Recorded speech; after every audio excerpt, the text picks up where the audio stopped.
Yes. Yes, this is Intercontinental Sports TV back again. I tell you, it is what it is. This is the Dawn on Sport Entertainment. Yo, welcome to the show. We call it Monday Sports Chat. Monday, INTV Sports Monday. You know what I'm talking about? Chat. Let's chat. Let's talk. Let's have a view of the sport. What is going on? We have paper talk. What is going on all around that round leg game? Not only that round leg game. We are talking about every other kind of sport. We are going to discuss it with you tonight. And I'm telling you, I'm not here alone. Always here with my crew, the fantastic crew from nowhere. I'm telling you, Margaret is in the studio with me. Margaret, are you ready? What's going on with you? How was your weekend? Talk to me. Margaret, the Dawn. The Dawn. Good evening. Yeah. My weekend actually was great. Coupled with the whole Salah thing, we actually had some fun eating a lot of meat. So, all right. So it was actually fun.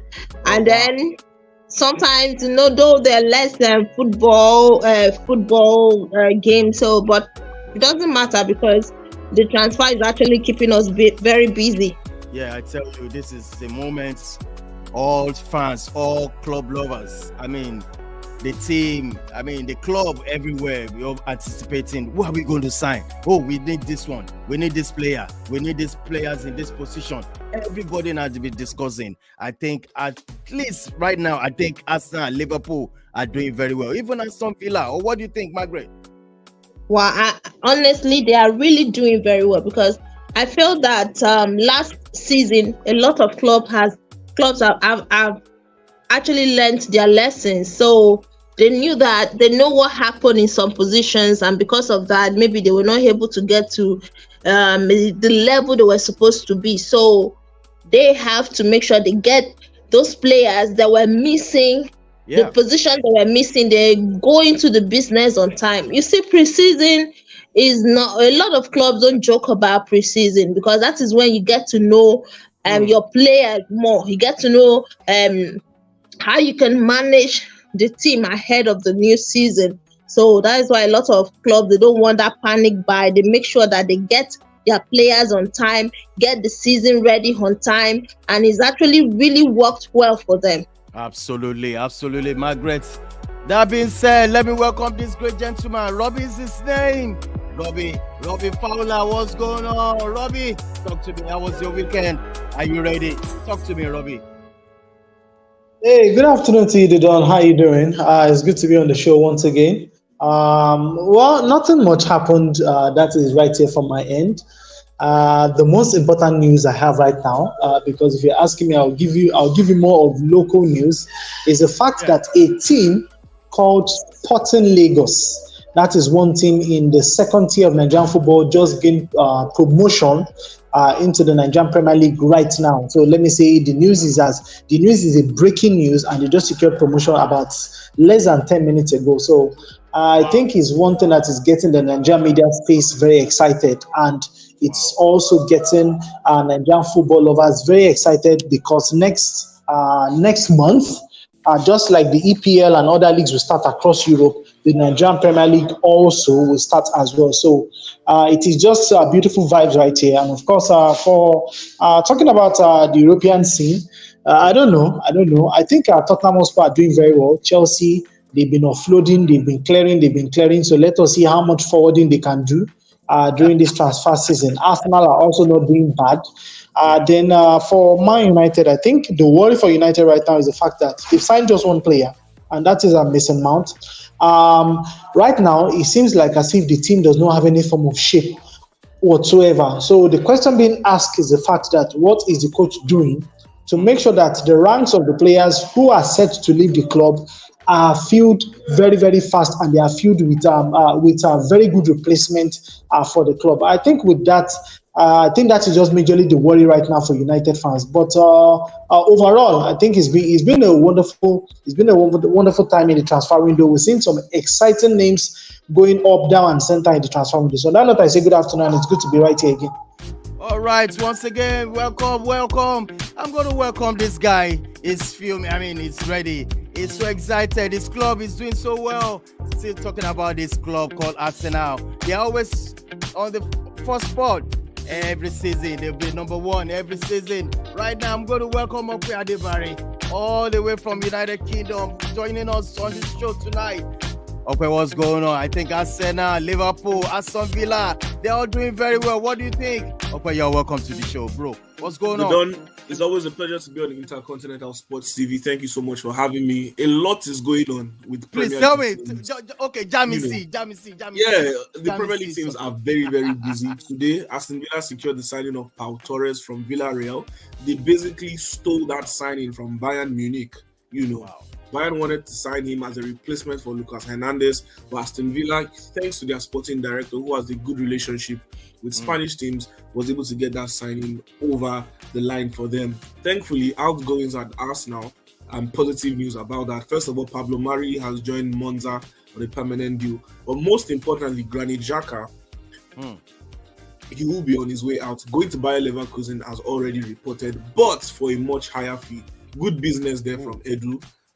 From raising the deal from £13 million to £21.3 million sales. So that's good money coming in for the 30-year-old. On the final note, before I close up my final comment, I was very happy to hear from Robbie that Sporting Lagos will be joining the NPFL. You know that club? I'm very much aware of the existence of Sporting Lagos and all that they've been doing. Wow. And I would say that Sporting Lagos is one football club right now in the NPFL that I would want to be associated with. So I'm very happy with their inclusion in the NPFL. Wow, fantastic. Please smash the like on the video. Subscribe to the channel. Press that button, that red button, subscribe, turn on the notification button as well too, and smash the like on the all our Istv crew on this show tonight. Well, we are still talking about transfer requests, fanfare, whatever, everywhere. People are buying, people are dining. Only one club is still here to make us happy. I'm talking about Manchester United. So many players has been linked to Manchester United. I was heard about Amrabat. I also heard a lot is going on. Margaret, is there any player pointing us to Manchester United? Let's pick it up from there. Is there any player coming on from Manchester United or Nana? Margaret, can you hear me, please? Yes, the Dawn, I can hear you. All right. Talk to me. Do you have any player pointing to Manchester United at the moment? Well, aside missing Mount, which is already a done deal, I think according to speculations, Onana is almost like looks certain but not certain yet. Because until looks certain but not too certain. For now, that's just the only concrete news that is on the media, because we don't know what's going on right now with Manchester United. We don't understand what they are actually doing. So go to court. Let's just no, of course. I think it is time. It is high time we go to court, because it is actually getting too much. And we've lost some fan like Robin. Yeah, Robin now he is now an anti-Man United. So these are things that we don't want to see. Whoa. We don't want to see things like that. We want to see them strong every time. So we don't want to see a one-Man United fan now an anti-United fan because of all the wrong activities going on in the club. All right, you're welcome to the show. I have in the studio Margaret. She's filming. It's a Manchester United. While Robbie also is a Manchester United. One kind. And also Kunle is also joining us all the way from that city I love most, Oshodi City, beautiful city, where dollar is on the floor, where dollars is everywhere. You dollar on the floor. Everybody also all the way from United. Kunle, what is going on with Manchester United? Talk to me. What is not going on with Manchester Please, help me do your mic or something. It's kind of a conky. Can you hear me now? Yeah. It's better now. Okay, good. Yeah. Well, Manchester United. What's happening with them? Yeah. I don't even know what is happening with that club, to be honest, because one doesn't even know the direction the club will probably, the club is going. And so, I think, like I keep saying, I think we can only just sit down, wait, and observe, and see what happens. Right, let's move on. Let's move on. We have a paper talk. Liverpool signing this player. Leipzig from Leipzig. Okay, can you please help me pronounce the name? I know his name is Soboslai. Talk to me. Soboslai. Oh my goodness. With due respect, my brother from another mother. Liverpool have signed this player. It's a midfielder, I think. I think over the weekend, Iris quickly called me, said, we've signed a player. I said, so he's loving it. He's buzzing. It's fantastic. The signing of this guy, Zobolos. I think I'll be calling him Dominic. I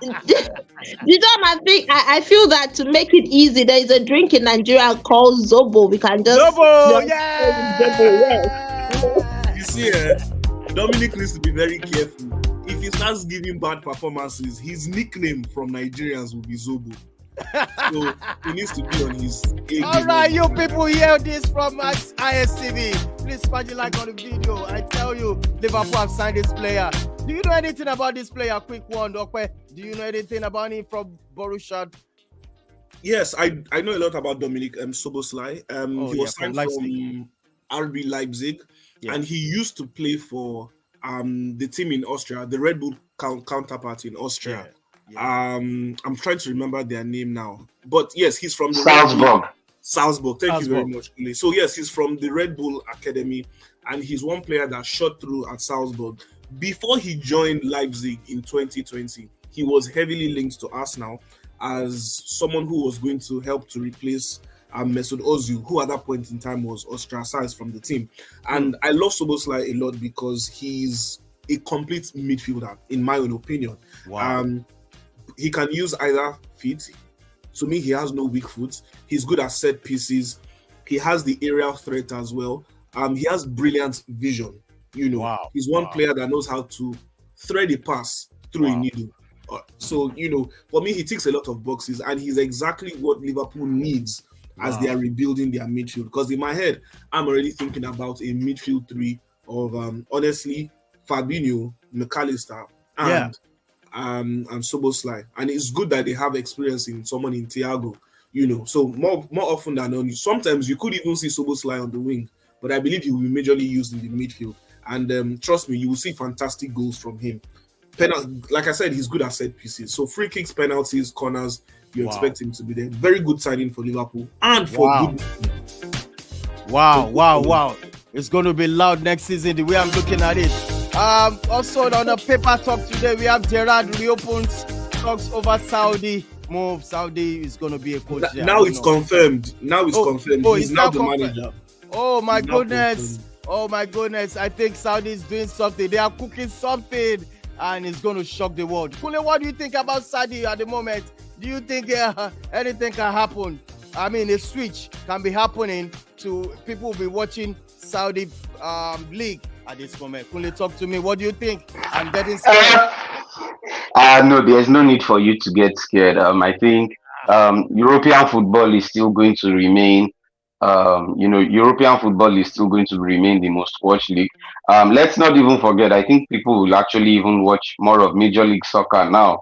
They are going to come to the United States now with Messi's imminent arrival, But I think, there's this thing I feel people are doing. They are trying to compare what Saudi Arabia is doing now with kind of like what the Chinese Super League were doing some years back. And I usually try to want to tell people that is not the case, okay? That what these people are doing is they are actually, what these clubs are doing is not that like they are just splashing money.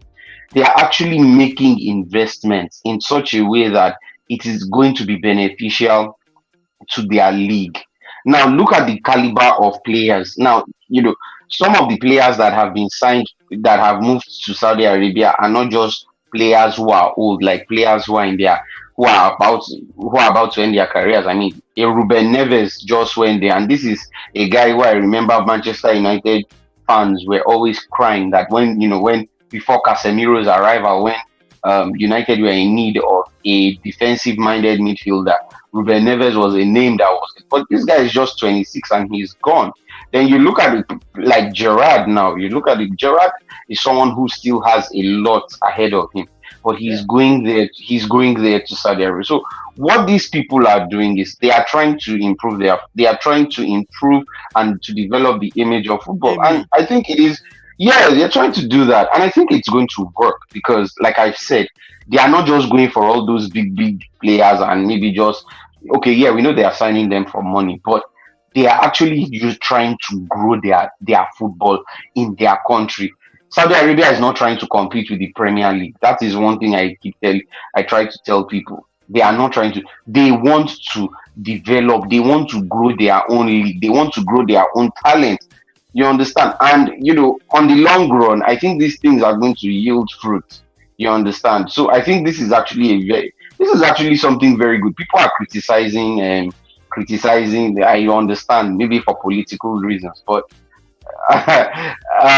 whoever has the money, is whom people would want, because you would want someone who can spend money the way you want and get you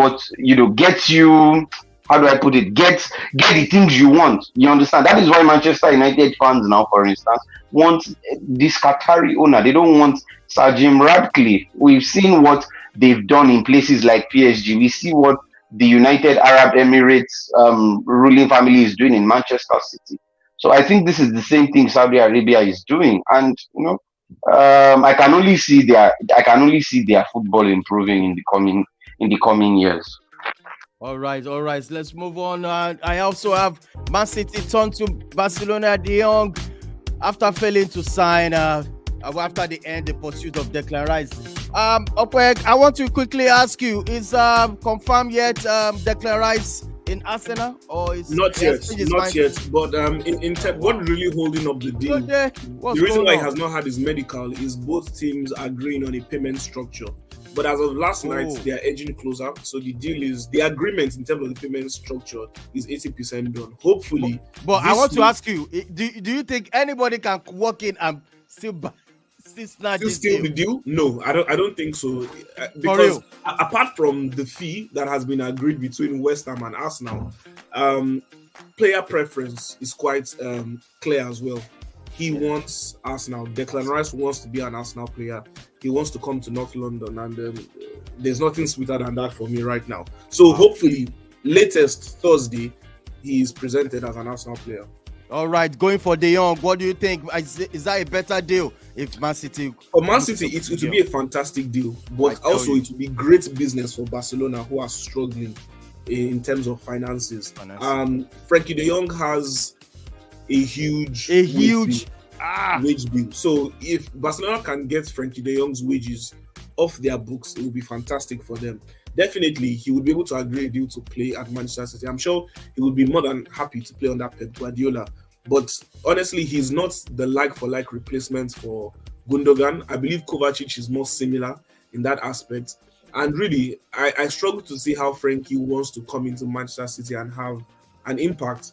Because I see Frankie De Jong as more of a register. So someone who I would like him to Pelu, someone who likes to drop deep and have control of the ball and dictate the pace of play from very deep in the midfield. But then Man City already have someone like Rodri who is more defensive. So to me, having Frankie just gives a different option.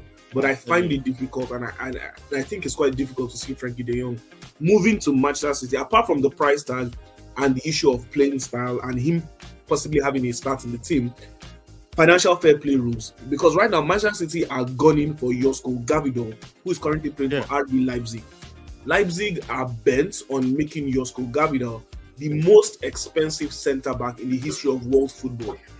So I don't see how Manchester City can possibly sign both players within the same transfer window without breaking financial fair play. Well, to me, I think Man City still has a very good backup. I'm thinking the back. Okay, what do you think? Yeah, they have good backup. But to be honest, the major reason for going for Declan Rice was because he's someone who could also play both as a centre back and as a defensive midfielder. Majorly role of John Stones. But now with the imminent exits of João Cancelo and Emerick Laporte, it is understandable why Pep is going for another centre back, another body. We know Man City is trying heavily to tie down Kyle Walker to another 3-year deal, but Bayern Munich are also pushing to sign Kyle Walker. So time will tell whether Manchester City will break the bank once more for another defender. All right, look at this. Sorry, Didon, can I quickly say something, please? All right, quick. All right, okay. Talk to me. I don't know. A thought just came to me about Declan Rice. I feel that it's getting delayed somehow. And don't you think that there might be a fear of hijack? All right, Okwe, talk to reply that. Okwe, to reply that message because I've been just to talk from Chelsea. So the only reason why I am confident about the deal not being hijacked is because of the price tag. The price tag has been agreed. Manchester City did not want to also spend £100 million, but Manchester City pushed Arsenal to bid for £100 million. Now both clubs have agreed on the price. So it's not like Arsenal are not going to pay £100 million and then £5 million in add-ons. The problem that West Ham has is the payment structure. We all know that when Arsenal signed Nicolas Pepe, they didn't pay £72 million immediately. They spread out the payments, and I believe the last installment for the value of Nicolas Pepe for £72 million would be paid this summer. Right. So for Declan Rice and West Ham, I'm sure West Ham wants a better structure so that they can use the bulk of the money received now to replenish it into their squad and get quality players in. Majorly because the position that Declan Rice has at West Ham is very, very crucial. So it will make sense if West Ham are going for another type of Declan Rice or someone who has similar attributes to Declan Rice. West Ham are already linked with Dennis Zakaria, who had a loan spell at Chelsea. Zakaria will be a nice replacement, but he would cost West Ham a bit of money because they are buying from Juventus. And he recently just even moved to Juventus last year, January. So he still has good value on him. So West Ham will need to spend money. So I don't believe the deal will be hijacked. West Ham just wants a better payment structure, majorly because they would want a huge chunk of the money so that they can replenish their squad this summer transfer window. All right, no shakings for Declan Rice from Arsenal. But I'm moving on to Harry Kane. Robbie, do you think Harry Kane is in a better position to either stay in Spurs or move out? What do you think about that, Robbie? Talk to me, Robbie. Well, for Harry Kane, okay, for Harry Kane, I don't think. I think he's caught up in two minds, or more or less, like we say, it is caught up between the devil and the deep blue sea. Does he want to leave Tottenham Hotspur? Yes, he wants to leave Tottenham Hotspur. And of course, he wants to go, he potentially, or in his heart of hearts, he wants to play for United. And of course, he wants to go abroad as well and play for the likes of Bayern Munich and of course, maybe Real Madrid if the situation presents itself. But the issue now is he has signed a contract extension that is not going to expire next season. That is the issue number one on the table. Secondly, the owner of the club, in Daniel Levy, is one man you have to, just like we Christians will say it, you have to put on the whole armor of God when you want to negotiate with this man. Because he's somebody that he knows every nickel, he knows every kobo, he knows every detail of how the club is run and how much a player is worth. And he is one businessman that can call off the bluff of any potential suitor or any team that comes asking for Harry Kane. So that is one thing that makes his situation a little bit difficult.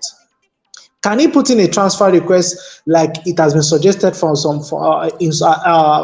quarters? Yes, he can. But also, Daniel Levy is one man that can spin the narrative and make it look like as if Harry Kane has betrayed the club. And this is one man that also has this connection to the fans, and he does not want anything to jeopardize that connection. So for Harry Kane, his future is in his hands. Daniel Levy will not mind having him for one more season before he sells him abroad, or better still, maybe sell him to another EPL side. But the thing is, he does not want to sell to an EPL rival because it will backfire on the club. So hence the reason why they're trying to see if Bayern Munich can push the narrative. But right now, even Bayern Munich are not as serious as any team who wants to buy the player. The first bid was for 60 million, second bid was for 80 million. I don't see a Bayern Munich going above 80 million for Harry Kane. I don't see it from anywhere, because let's not forget that Bayern Munich too, they are one team that are also very shrewd when it comes to doing their business in the transfer window. So for Harry Kane, I think he really needs to think this through. And whatever it is he comes up with at the end of the day is what, if he's hearing me right now, is what he should use as the motivation to channel the next direction of his career. He's getting old and he needs to win a trophy. As of now, it is very, very important he wins a trophy. He has scored a lot of goals. Yes, we all appreciate it. But his name will never come up in the conversation of players who achieved something in the game of football without a trophy in front of his name. And that is the most important thing to him right now. All right, Kunle, I'm going to direct that question to you, Kunle, quickly. You know, I think you and this guy, Ajayi now, Mark, yeah. You're having a back and forth, conversation about Harry Kane staying or not staying. What's your take on this? Yeah. See, I feel all this whole Harry Kane. Look, for me, I personally think that Harry Kane is comfortable at Tottenham Hotspur. Okay. I think you see, when people feel this thing as if, that's why I say that when people feel as if that, okay, that if it is until he wins a title before his career is fulfilled and all. Let's not forget that this guy has a lot of individual honors, right? And I know, and let's not forget that football is more or less a collective sport, right? So even if he's winning a title, he's not the only one. It is like the entire team, right? So, but that one is just by the way. But this is the thing: if Harry Kane wanted to leave Tottenham Hotspur, I didn't even hear about what Robbie said, and I've not even seen the latest as to what Robbie said, where they said he has signed a contract extension. Left to me, I don't even see Harry Kane going anywhere. That's why I said, no, it's the truth, because let's be real. If Harry Kane, you can't tell me that a chairman is the one who is, it doesn't sit well with me. If you want to leave, you will leave that club. But then I can understand maybe Harry Kane is trying to be maybe diplomatic, because I don't believe he's this kind of person who will throw tantrums, like the way Cristiano Ronaldo did, where he probably wants to start throwing everyone under the bus in public. I don't think Harry Kane will do that. I think where Harry Kane has reached this, I feel Harry Kane is too big of a player to do that, because Harry Kane he's one of the most consistent players in the last decade. He's one of the most consistent players in the world. There is nobody, very few players have been able to consistently score 20, 25 plus goals per season, even when you were injured. You understand? So, and let's not forget that Harry Kane is almost at the point of wanting to break Alan Shearer's record, and I think that is a very, very interesting prospect, because that for me is a challenge. When you see that you are going to end up being the all-time top goal scorer in the Premier League, and we can tell you that even when you do this, that it is going to take quite a while before another person will do it. It's an interesting prospect, because if you are the top goal scorer of the Premier League, it means your name is going to be in the conversation every time. You understand? Even if he leaves the club and goes elsewhere. So it's left to him. We really can't say. But what I would advise is if I were in Harry Kane's shoes, because since we already know the kind of person Daniel Levy is, you are in the final year of your contract. Okay, Robbie said he has signed an extension. And if he has signed an extension, maybe he wants to stay. But assuming he had not yet signed it, you have only a year left, right? Yeah. Just see out that contract. And by January, you can start talking to clubs. Daniel Levy will not be able to hold your destiny again. You don't do that. You understand? And and I feel for me, Tottenham can look to a more positive season, because they have a new manager, a manager who is attack minded, right? A and look, they bought a player in James Maddison who will bring a lot, who is going to bring a lot in that midfield. So there's probably a lot to be positive about for Tottenham this season. Yes, they are not going to Europe and all, but I feel maybe this can be the last opportunity for Harry Kane. Let's see what they can do this season. If maybe now after this season, Tottenham might not win anything, or maybe they find trouble and all, Harry Kane can leave a good man. But trying to want to force to say that he should leave now and all, I feel that's like being rushed, right? Because you would want to leave the club at a period in time where that you are living on a high, and that wherever you are going to be the center of attraction. It's not like maybe you are going to get a rival, or you're going to have a player that maybe someone who will want to be chasing in your shadows or something like that. Because for someone like Harry Kane, he has to be in the spotlight. He wants to get the goals and all, and that's one of probably the reasons why I feel he has stayed at Tottenham, to be honest, because he has been in the spotlight. Nobody is as big to a club like Chelsea. All right. There's no guarantee. Or even in Manchester United, they can decide to go and bring another forward and all, and the complexion of things changes. So I think, like Robbie said, it's all in Harry Kane's hands at the moment right now. So all right. It's really left for him to decide. All right. Yeah. Let's before we move on. We have Sheye sending us a message, said Harry Kane's contract runs out next year. Bayern are reportedly ready another bid this week. Hope so. I don't care. I want Harry Kane in Manchester United. No be so, Margaret. Who no want player like Harry Kane? Of course. Prof don't like him. Prof doesn't like Harry Kane. But seriously, the Don, this Harry Kane thing is actually tiring. It seems that it is better for club to just look past him, because as far as Daniel Levy is still the chairman of Tottenham, it will be very, very difficult for him to get Harry Kane. And Harry Kane would not want to do what Modric did, would not want to do what Gary Bale did. If you want to, I feel that loyalty thing. And also, I actually do not believe that he has to stay in Tottenham before he can break Alan Shearer's record. As far as if he's playing in the Premier League, he can still break that record unless he's going out of the Premier League. So I don't know what record there and then him winning trophies got to do.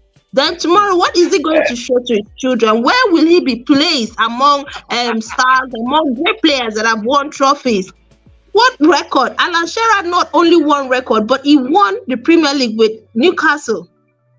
I mean, he won with Blackburn Rovers. With Newcastle, Blackburn. Sorry, with Blackburn, he did. So I don't buy this whole breaking record thing. You should leave. Go and win trophies. All right. Let me quickly ask Prof. Prof, 1 second. You're welcome to the show. What is going on in Chelsea? Are they still going for this guy Casado? Or I think Chelsea doesn't need any player anymore. That's the way I'm feeling. I think there should be. No, serious. You guys are okay. You have a goalkeeper. If there's any team that needs players, it's Chelsea. We have all seen the max exodus. We've all seen the max exodus of players from the team, and I read last night, from Fabrizio, that 10 more players will be leaving Chelsea Football Club, and we've already had like about 8 already. Wow! So if there's any team that needs more players, so which area do you think? Which area do you think Chelsea should now strengthen now? The way you're looking at it. At this moment in time, the midfield is very, very short. It's incredibly short. Loftus-Cheek has gone to AC Milan. Kovacic has gone to Man City. Mason Mount, obviously United. The likes of N'Golo Kante. So the midfield is really short. We have just Enzo Fernandez is the only top-notch player.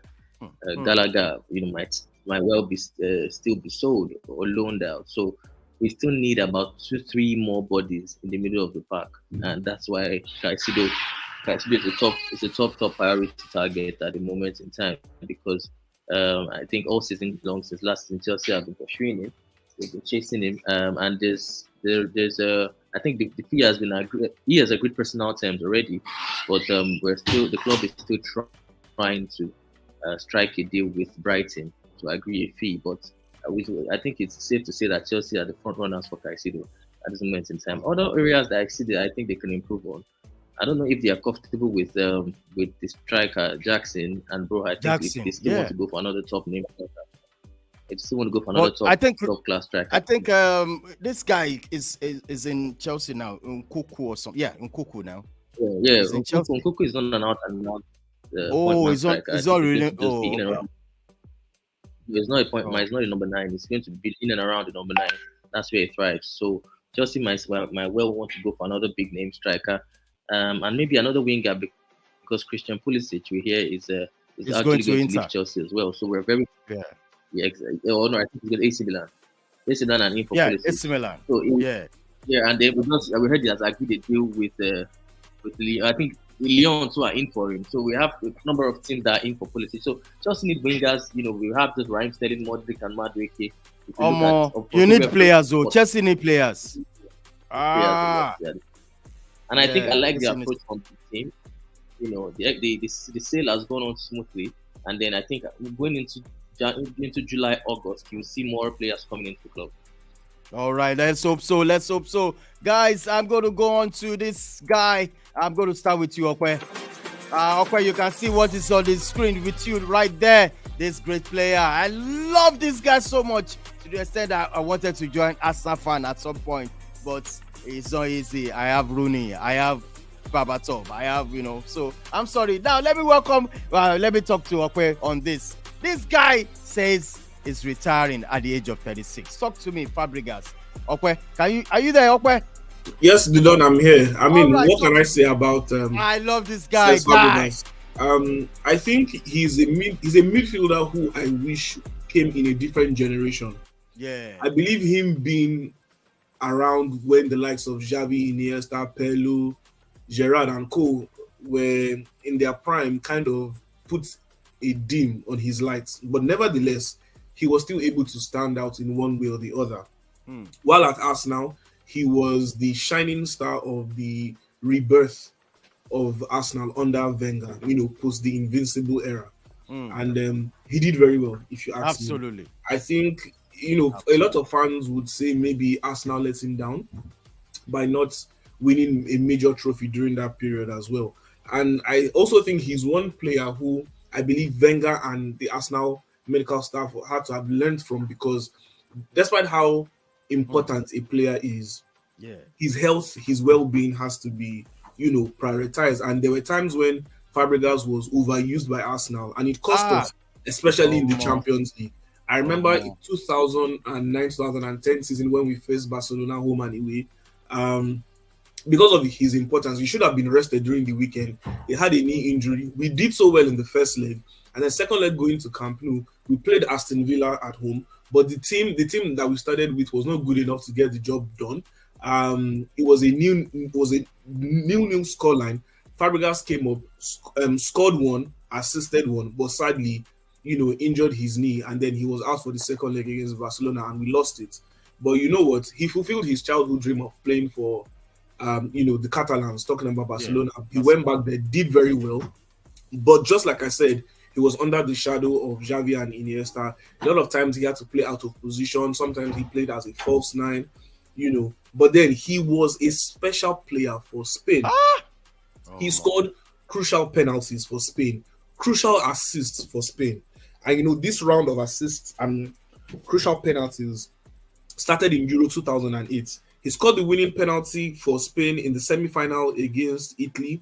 That was, 2008 Euros. Going to 2010 World Cup final, he gave the winning assist to Andres Iniesta. 2012 semi-final again, once again against Italy, he scored the crucial penalty. So, he's a fantastic player, and then he did well for Chelsea. Memorable moments for Chelsea in the Premier League winning campaigns while he was at Chelsea under Mourinho, under Antonio Conte. Fabregas was the main man. Diego Costa, full of praise for the Spanish man, and then he made his impact at the likes of Monaco, and then Como, which he is now the coach of their second team, and he's gotten his coaching badges now. He has a business. He's doing very well for himself. So it's a very, very good career, filled with lots of laurels. So best of luck to him in this next phase of his career. All right, Prof. What do you want to say in a few minutes about this great player that played for your club? I'm talking of Fabregas. I mean, Okoye has pretty much said a lot about him. For me, he's one of the most intelligent midfield players ever. Fabregas sees what other players don't see. I remember, as Okoye alluded to, the season Mourinho brought him to Chelsea. You know, he has the eye for a needle pass. You know, the way he was picking out passes for Costa and Bishola. I remember one pass he gave, and Bishola was sublime. I think the goal won the goal of the season, if I'm not mistaken, in 2014-15 season, because he just picked it out from nowhere. You know, so he's just an amazing player, very intelligent. You know, he wasn't blessed with so much pace, but what he lacks with pace, you know, he made up for with his intelligence and his passing range. So he's such a great star. It's sad that I won't be able to watch him again, but I guess he's going to perform. He's going to be a very, very big coach, because I think the way he sees the game, if he can pass that on to younger players, I think he might end up being a fantastic. And he's got great mentality as well, so he might end up being a fantastic coach. So farewell to him. Yes. Kunle, remember when Manchester United want to sign this player? We look. Wait. We spent time. But all the same, nowhere to be found. We now ended with something. What's Moyes' time?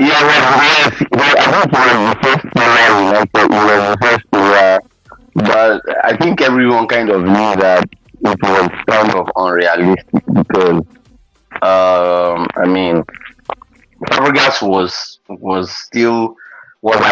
at the very peak of his powers, and really saying he wanted to come to Manchester United was just absurd.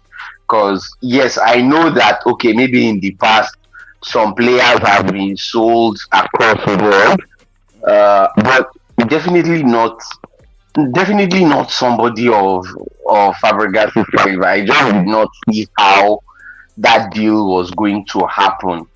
Even him going to another Premier League club. I mean, going to Chelsea, Arsenal's rival Chelsea.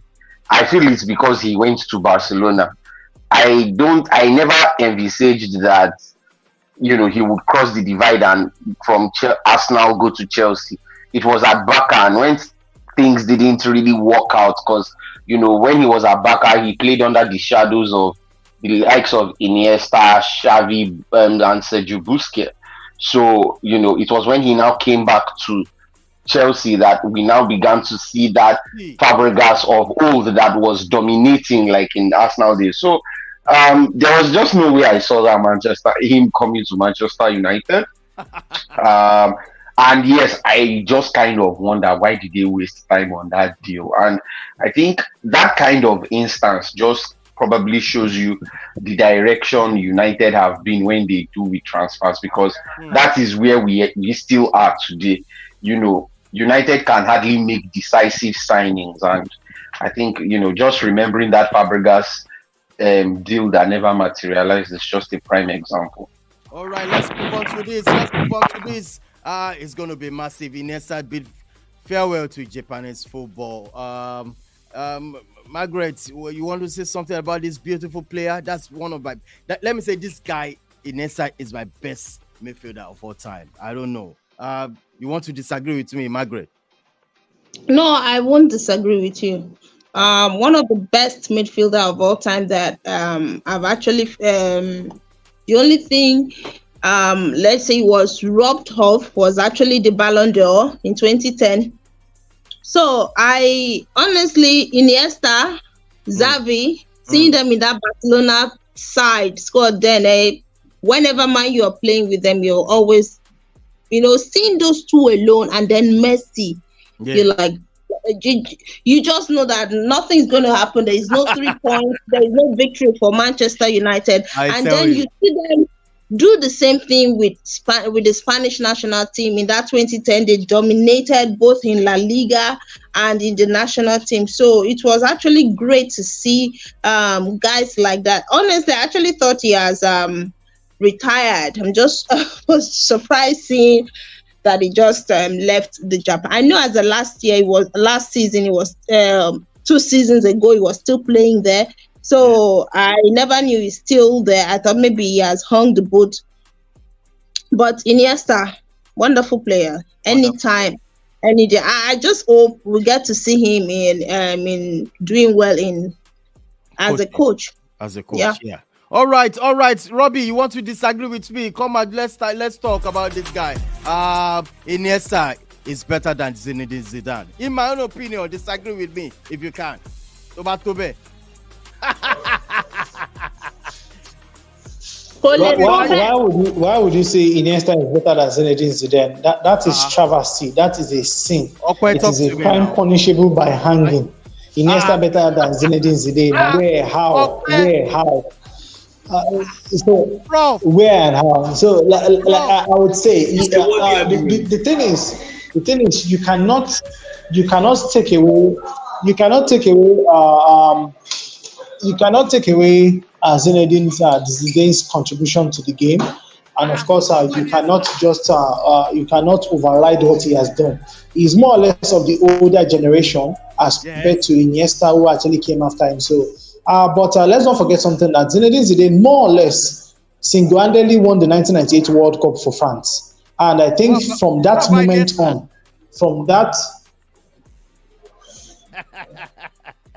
you know, can you hear me? Yeah, I can hear you. Go on. I can't hear him anymore. Where are you, Robbie? Jump out and jump in again. Okay, do you want to disagree with me? Iniesta is better than Zinedine Zidane. Yeah, I disagree with you 100%. As a coach, I would rather sign Zidane over Iniesta. Personal preference. Zidane is more complete, if you ask me, compared to Iniesta.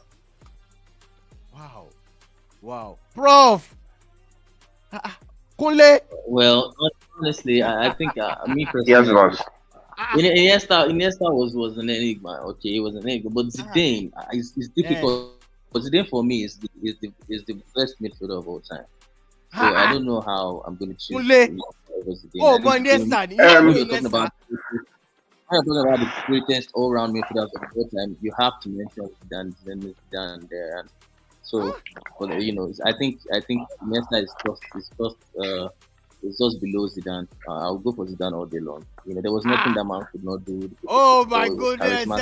These guys are making it to be like... He had more personality than Iniesta, and so you can't look past than Zidane. You can't. All right, Kunle, what do you think about this guy, Iniesta?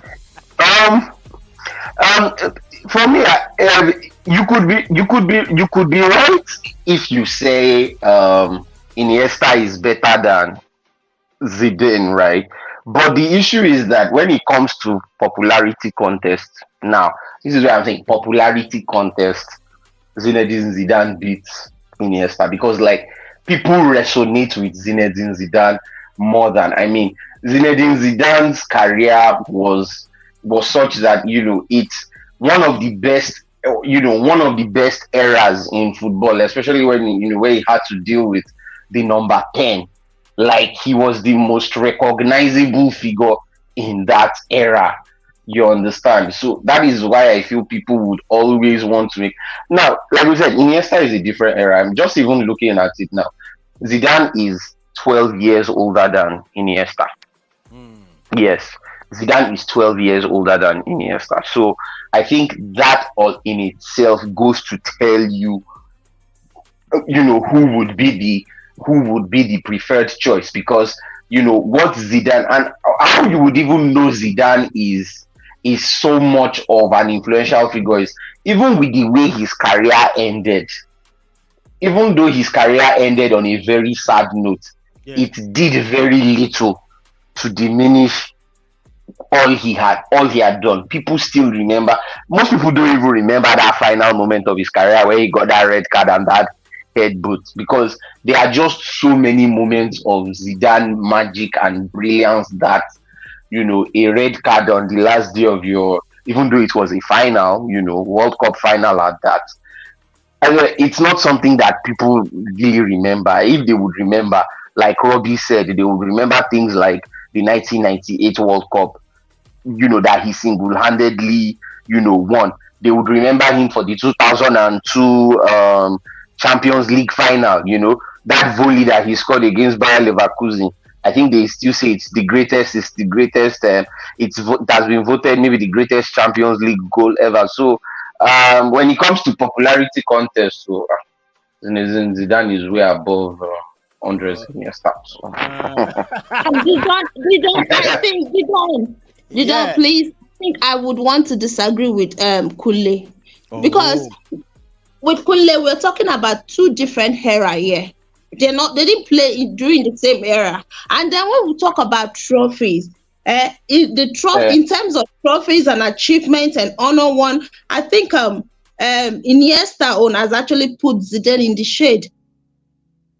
Wow. Compare the two together. Compare the achievements together. Compare what they've been doing. I have watched Iniesta. I have watched him play. He is a silent. I don't know. I'm just how I'm going to put him. Is it in terms of discipline? In terms of discipline, you give it to Iniesta. In terms of being composed on the field, you give it to Iniesta. The way he does his magic on the field, come on, Iniesta. Iniesta wasn't. He does his work on the field. He does his work on the field. And there were two different eras, two players playing doing two different eras. So I would pick Iniesta above Zidane anytime, any day. You will pick Zidane or Iniesta. I also said Zidane, but what I said is that if you even wanted to, I'm just saying that if I wanted to make a case for Iniesta in the case of preferring Iniesta, I said, yeah, maybe you could say maybe like you've made mention, skill, he had it and all of that, discipline and all. But when it comes to popularity contests, that's what I was saying. Popularity contest, Zidane beats Iniesta. Even Zidane beats a Xavi Hernandez. Popularity contest, is it the head butting? Fighting on the field? No, popularity contest. No, when I mean popularity contest, I mean in terms of how popular, the popularity, that's what I mean by popularity contest. It's going to, because people resonate with Zinedine Zidane before they would mention, So that's what I was trying to say. Right? He's always been the main man in it. You give him the ball and he makes things happen. Iniesta in a team is more detailed. He plays more in the pattern. But Zidane is an all-round midfielder. He decides games. He shows. You see him. He never hides. Big personality, like I said. And we can't compare with trophies, because if we start using trophies to compare these things, I think it's not. I don't think it's the ideal way to compare these players with trophies, because look at Kovacic, for instance. He's got more trophies than maybe a player like Ricardo Kaká or something. And then you start saying, okay, is Kovacic better than Kaká? There are a lot of players that have not been world class, or great players, and they've had more trophies than even the great players, so that's why it's not a good territory to argue this sort of thing with trophies. But looking at it itself, Zidane is just, for me, I can't look past. It's the greatest midfielder of all time. All right, guys, this is how far we can go. On the final notes, 20 seconds. Yeah, I think it's fair to say that Iniesta was a more successful player because of trophies. However, the better player is still Zidane. Sorry to Margaret, but the better player is still Zidane at the end of the day. I be Margaret. I don't go green. Wait. Are you saying guys? Are you saying Zidane? Are you saying Zidane did not win a lot of trophies?